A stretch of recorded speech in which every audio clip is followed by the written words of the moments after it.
J'ai pas cotisé pendant 40 ans pour que ça profite à d'autres. Ces retraités réagissent à la piste de la ministre du Travail qui réfléchit à taxer les retraités.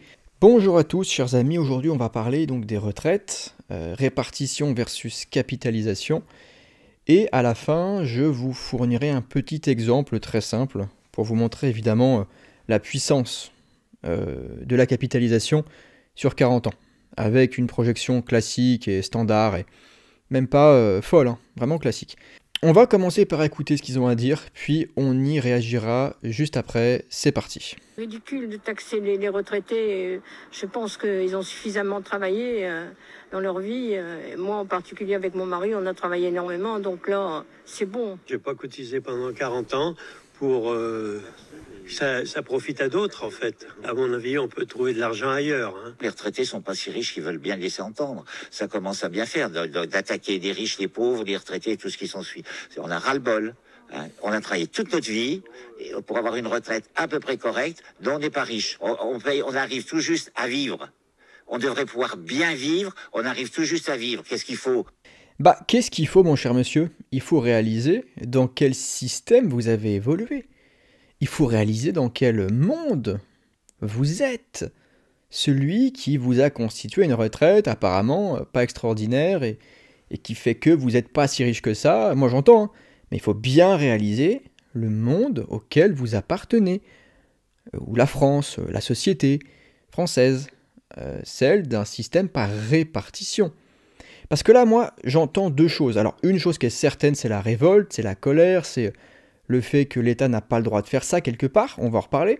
Mais entre les lignes, je me demande s'il n'y a pas un truc du genre j'aurais dû avoir une espèce de droit à la retraite, j'aurais dû avoir plus, j'ai tellement travaillé, j'ai tellement cotisé que j'aurais dû avoir plus que ça. Et c'est un peu ce que je mets ici. On dirait que certains fantasment un peu la capitalisation, donc un vrai enrichissement tout au long de votre vie par les intérêts composés, par l'effet boule de neige, alors qu'ils évoluent dans un système par répartition, étant donné qu'ils étaient prisonniers de la répartition. Et j'ai bien dit prisonniers, hein, c'est pas comme s'il y avait le choix. Non, prisonniers, et forcément, il y a eu énormément de capital dilué à la fin. Bah ouais. Donc la première chose qui me frappe un petit peu, c'est de se dire que on peut pas se plaindre de tout ça si à côté on se plaint pas du système lui-même. Il faut remettre en question les structures mêmes qui nous tiennent, qui nous appauvrissent. Et ça, c'est la répartition, les amis. Donc, il n'y a pas de, d'une espèce de droit à la retraite, là, ce que j'ai mis ici. On dirait, je ne sais pas si c'est ce qu'ils pensent profondément, mais on dirait, et je pense que beaucoup de gens peuvent être dans cette mentalité-là, on dirait qu'ils imaginent que des décennies de cotisations enregistrées dans une base de données leur garantissent désormais des billets magiques tous les mois, comme s'ils avaient une sorte de droit à la retraite. Et ça, c'est tragique. Il n'y a pas de droit à la retraite, à un certain montant, j'ai beaucoup travaillé, je mérite plus que ça. C'est pas le sujet, c'est pas une histoire de mérite, c'est pas une histoire de cotisation, c'est un problème de système. Structurellement, le système auquel on appartient fait qu'on ne peut pas s'enrichir fortement par le travail. On est de base prisonnier. Si vous voulez de l'enrichissement pour de vrai et ne pas être ponctionné par les petits hommes en gris, par la ponction publique, par ces voleurs, eh ben, il faut militer pour la capitalisation, hein, pour vous libérer de ces gens. Hein.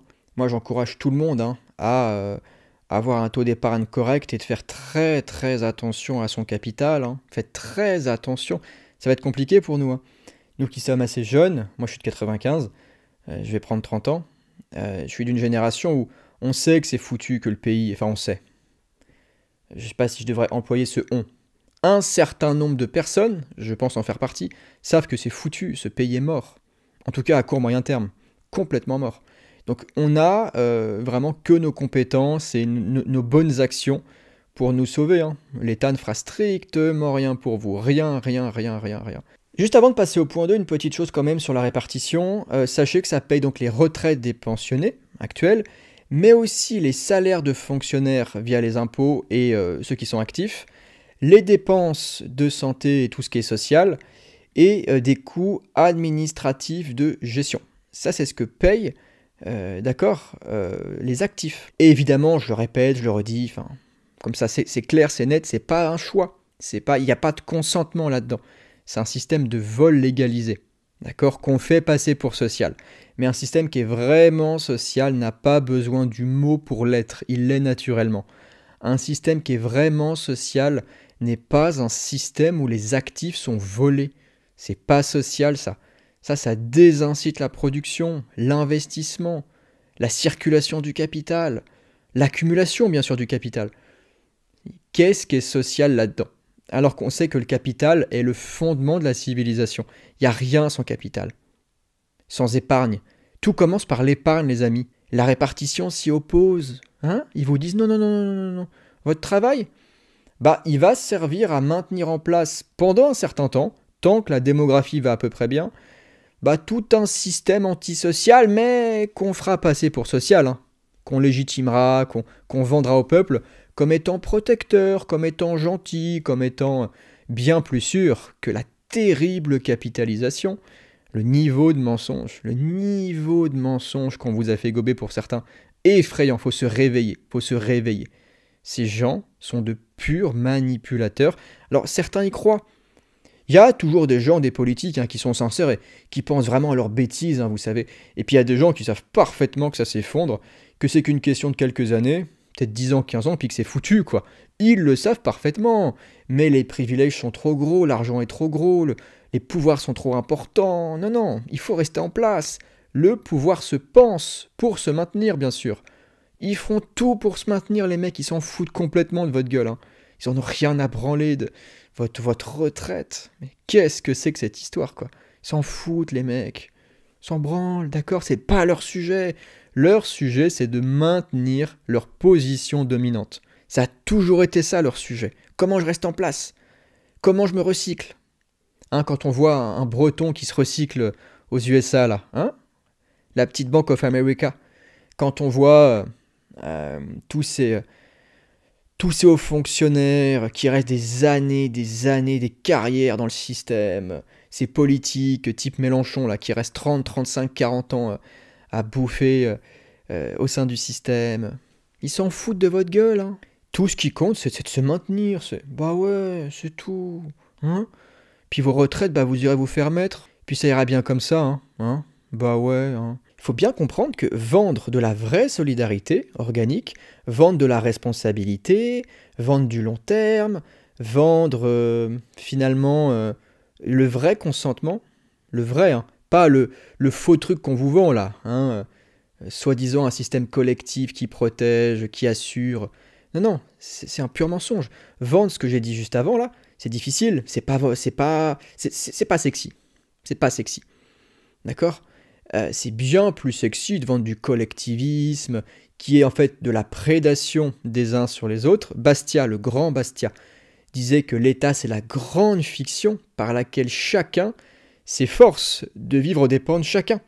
C'est la guerre de tous contre tous, organisée par l'État au-dessus de nous, avec la capacité de prélever l'impôt, de créer du droit, avec sa police monopolistique, et qui vous raconte à longueur de journée qu'il est un garant social, que grâce à lui tout ira bien, quoi, que ça va bien se passer économiquement, quoi. Bon, certains y ont cru, mais vous savez, c'est normal, on est endoctriné pour ça. Et je me relie aux gens, à leurs affects, et surtout au processus d'endoctrinement, quoi.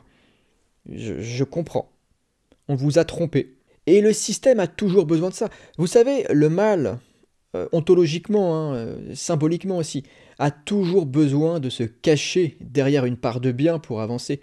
Le mal n'a pas de principe premier en lui-même, tout comme l'ombre n'a pas de principe, l'ombre n'est que l'absence de lumière. Le mal n'a pas de principe premier, le mal se cache, se pare des oripeaux du bien pour avancer. Donc on vous a fait croire que c'était social, le bien. Parce que oui, être social, c'est le bien. Mais c'est quoi être social? C'est quoi un système social? C'est un système qui respecte l'individu profondément. Son consentement, sa propriété, ses choix de vie, son destin. Est-ce que c'est ça le système français? Hein? On respecte quel destin ici? Aucun destin. Qu'est-ce qu'on respecte chez nous? Mais rien du tout. Donc tout ça, c'est un grand mensonge. La répartition fait partie de ce grand mensonge de l'État-providence, protecteur, garant de je sais pas quoi. Que dalle. Garant de votre appauvrissement, ça bien sûr. Ah bah oui, ça bien sûr. Garant de votre tiers-mondisation, enfin de notre tiers-mondisation, parce qu'en fait, toutes les classes pauvres et moyennes sont touchées. Il n'y a que les vraiment riches qui peuvent toujours un peu se planquer et trouver des combines, et puis qui sont aussi dans les bons réseaux. Bon, mais pour nous autres, compliqué, hein. Bah ouais, compliqué, hein. Vous savez, on est toujours sacrifiés. D'ailleurs, dans tous les pays qui vraiment se tiers-mondisent fortement et qui sont complètement contrôlés par des castes, il n'y a plus vraiment ce qu'on appelle de classe moyenne, hein. C'est fini, il n'y a plus rien. Il n'y a qu'une oligarchie communiste avec en bas des gens qui crèvent la dalle, quoi, c'est terminé, hein. Vous croyez que le Venezuela, il y a autre chose que ça? Il n'y a rien d'autre que ça, hein. Et on y va, les mecs, hein. On y va, c'est pas qu'aux autres, hein. Ça n'arrive pas qu'aux autres, c'est comme la maladie, ça n'arrive pas qu'aux autres, hein. Non, non, non, non. Ça arrive à tous les systèmes qui vont trop loin dans la prédation économique, qui vont trop loin contre les propriétaires, qui vont trop loin contre le rendement du capital, qui vont trop loin contre le travail, et qui, comment dire, en parallèle, récompensent l'oisiveté, l'improductivité. Ajoutez à ça nos systèmes collectivistes de santé, donc là de retraite aussi, tout ce corporatisme dégoulinant, toute cette anti-libéralité de toutes parts, quoi. Tous ces marchés capturés, comment dire, il y a aussi ça, là, l'immobilier. Catastrophique, ça. On n'arrive pas à construire. Mais qu'est-ce que c'est que ce pays qui est totalement en train de péricliter? C'est une dégueulasserie sans nom. Enfin, franchement, franchement, protégez-vous, faites très attention à vous, à votre capital, placez tous les mois. On en reparlera un peu de tout ça. Constituez-vous 6 mois de sécurité aussi d'ailleurs, je le dis en passant, investissez tous les mois, important. Essayez autant que faire se peut de monter vos taux d'épargne parce que ça va être très très très compliqué, hein. Mais vraiment, c'est pas une manière de jouer avec vous, vous savez, enfin tous les chiffres sont là. Et tous les mecs un peu sérieux, dont j'essaye d'être, hein, vous me direz si c'est le cas, mais voilà, arrivent aux mêmes conclusions. C'est un pillage en bande organisée. Et l'investissement est un moyen de vous protéger autant que faire se peut. Deuxième point, plus rapidement, c'est ce truc de j'ai travaillé du coup, je sais pas, j'aurais un dû quoi. J'ai beaucoup bossé donc en fait il n'y a pas à me prendre. T'as pas le droit à l'État, va-t'en, t'as pas le droit. Ah mais ça marche pas comme ça les amis. mais mes chers seniors, hein, je vous dois le respect et j'en ai pour vous, mais ça marche pas comme ça. L'État, vous savez, c'est la violence des moyens politiques. L'État se sert. L'État, c'est le mal alpha. Enfin, faut se réveiller sur ça aussi, hein, sur la nature profonde de l'État. L'État, c'est la violence des moyens politiques. Ça n'est rien d'autre que ça. Une police monopolistique, une capacité à prélever l'impôt, ou à lever l'impôt, comme on dit, et à créer du droit, qu'on appelle droit positif, hein, qui est posé par le législateur. Sans le consentement individuel. Donc c'est pas du droit privé, d'individu à individu, contrat gré à gré, c'est pas ça. L'État se sert, c'est tout, il n'y a pas d'histoire de « Ah, mais je comprends pas, j'ai travaillé beaucoup, et alors ?» Et alors L'État se sert. Quand l'État a besoin de couvrir, de renflouer ses déficits, il trouvera toujours de l'argent. D'accord ? Des prétextes, des excuses, des mesures, ici ou là, des lois votées sans le consentement individuel, évidemment, par définition, en démocratie. Voilà, l'État trouvera toujours. Petit à petit, l'État grignote, grignote, grignote, grignote, il avance. Hein, parfois, il recule un petit peu, c'est vrai. Parfois, on abroge. Et puis, quelques années plus tard, on ravance. Et ouais. Ah bah oui, quand même. Faut pas déconner. Attendez, vous n'imaginez quand même pas qu'on vous foute la paix, les amis, là. En France démocratique républicaine, vous foute la paix. Et puis quoi encore? Non, non, tu vas payer, mon gars, ou ma fille. Tu vas payer, tu vas raquer. D'accord, c'est ça qui se passe. Tu vas rembourser la dette, en fait. Hein? Les déficits, là, tu vas les couvrir. Et puis l'inflation... Ah bah tu vas aussi la subir, mais bon, c'est parce que vous savez, la déflation c'est pas bon. Ouais, c'est méchant, c'est méchant. Ah, encore un grand mensonge, ça. Encore un grand mensonge. Nous sommes prisonniers de tout un système savamment organisé juridiquement et économiquement, c'est toujours le droit et l'économie qui sont arc-boutés, qui sont entremêlés, qui permettent de tenir les individus que nous sommes, productifs, qui n'avons pas le choix que de bosser pour survivre, donc qui permet de les tenir dans un système à préférence temporelle élevée et qui les rend inaptes à se projeter, à capitaliser fortement, donc à s'enrichir fortement et à s'émanciper des structures dominantes. Nous sommes prisonniers d'une matrice et c'est pas complotiste, c'est pas Matrix, c'est pas un truc mystique. Non, non, c'est des structures économiques très claires, des systèmes collectivistes très clairs qu'on peut parfaitement décrire. Ce sont des lois, ce sont des politiques. D'ailleurs, Mises, le grand Mises, disait « L'inflation est une politique », vu que j'en parlais il y a 5 minutes. L'inflation est une politique. C'est pas un accident, c'est pas on maîtrise pas trop, désolé. Non, non, c'est complètement volontaire. C'est un système criminel. D'accord ? Nous sommes des prisonniers, c'est pas. Nous sommes sous occupation, et je pèse mes mots, c'est pas une manière de vous faire peur. Nous sommes sous occupation. Sous occupation publique, étatique. Voilà, je pense que vous aurez compris que personne n'a intérêt à maintenir ce Ponzi d'institutions, sachant que le nombre d'actifs diminue par rapport au nombre de retraités. Personne n'a intérêt de se sacrifier 40 ans alors que ce système est bâti sur de l'espoir et sur l'espérance, littéralement, que ça s'effondre pas.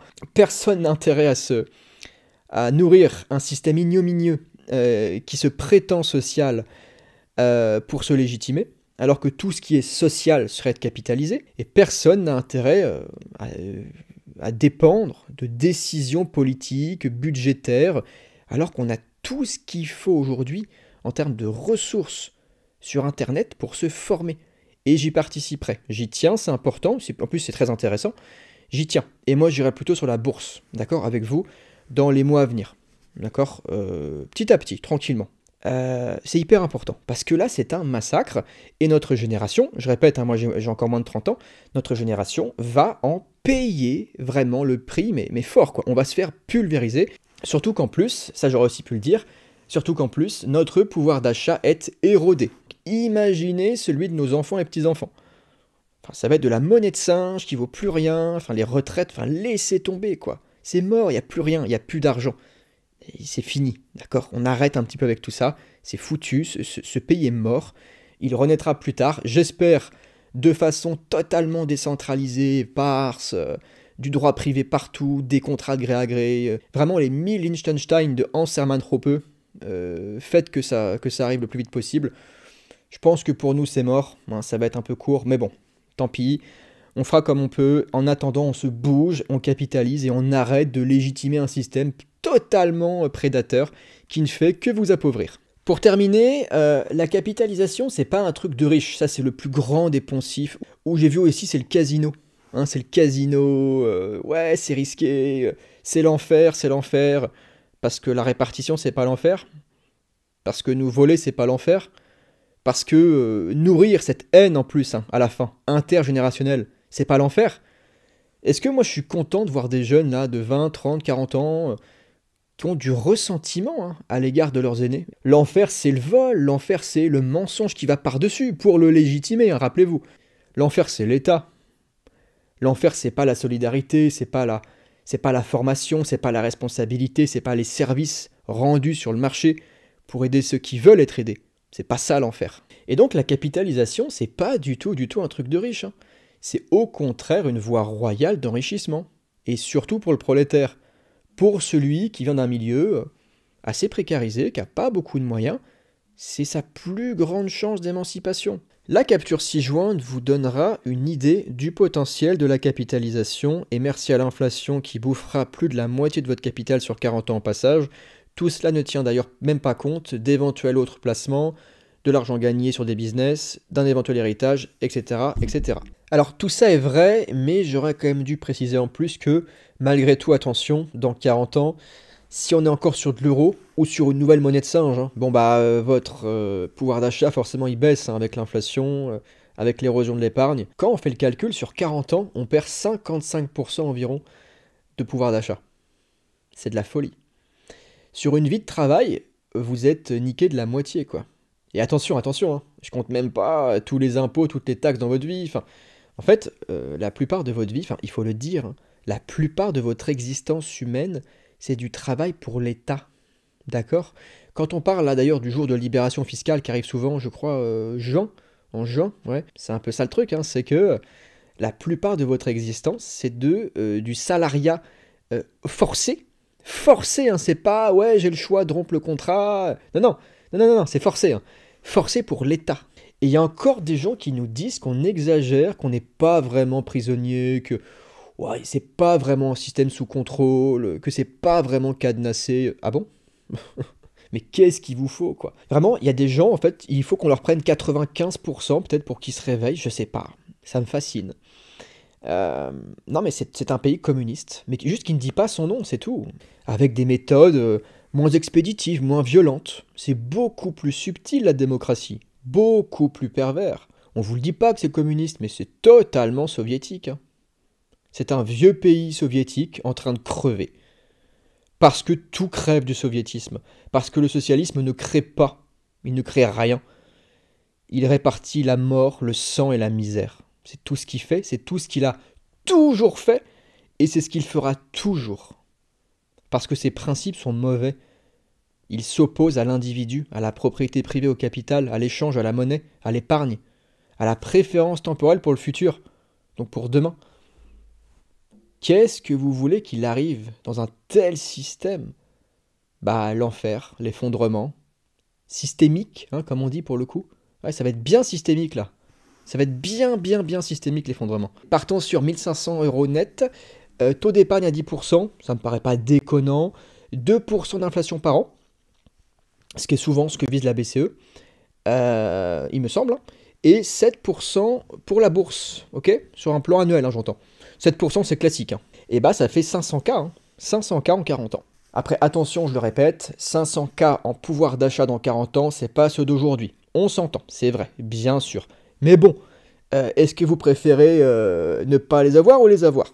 Ok, c'est toujours pareil, quoi. Donc, est-ce que vous préférez ça ou l'enfer, quoi? Ou rien, enfin... Donc voilà, il n'y a pas d'histoire de pauvres, de je sais pas quoi. C'est encore un mensonge du système dominant qui a beaucoup trop tourné. Il n'y a absolument pas de privilège de riches dans la capitalisation, je sais pas quoi. Non, non. Les marchés financiers sont ouverts à tous, hein. Vous vous créez un compte sur DeGiro par exemple, là, et puis vous commencez demain à investir. Enfin demain. Attendez, formez-vous un petit peu quand même. Formez-vous un tout petit peu. Et puis petit à petit ça ira bien. Mais voilà. Je sais pas, faut se réveiller. Les actifs sont volés. C'est un travail de sape. C'est un système de destruction par le haut. Et il faut en sortir, nous par le bas, par notre action et par nos placements, par nos investissements et par la résilience dont on fera preuve chacun. Voilà. Écoutez, j'espère que ça vous aura plu. Pensez à rejoindre l'Académie si ça vous intéresse, tous ces petits sujets économiques. Il y a aussi mon cours qui est juste là, 6 leçons d'économie de Ludwig von Mises, que j'ai co-créé avec Stéphane Gers, qui est l'éditeur du livre 6 leçons donc, sur les éditions John Galt. Donc 6 leçons d'économie que je vous transmets avec Stéphane. Lien en description. Et puis voilà, on va s'arrêter là. Merci chaleureusement pour votre écoute. Et quant à moi, je n'ai plus qu'à vous dire à la prochaine. Ciao!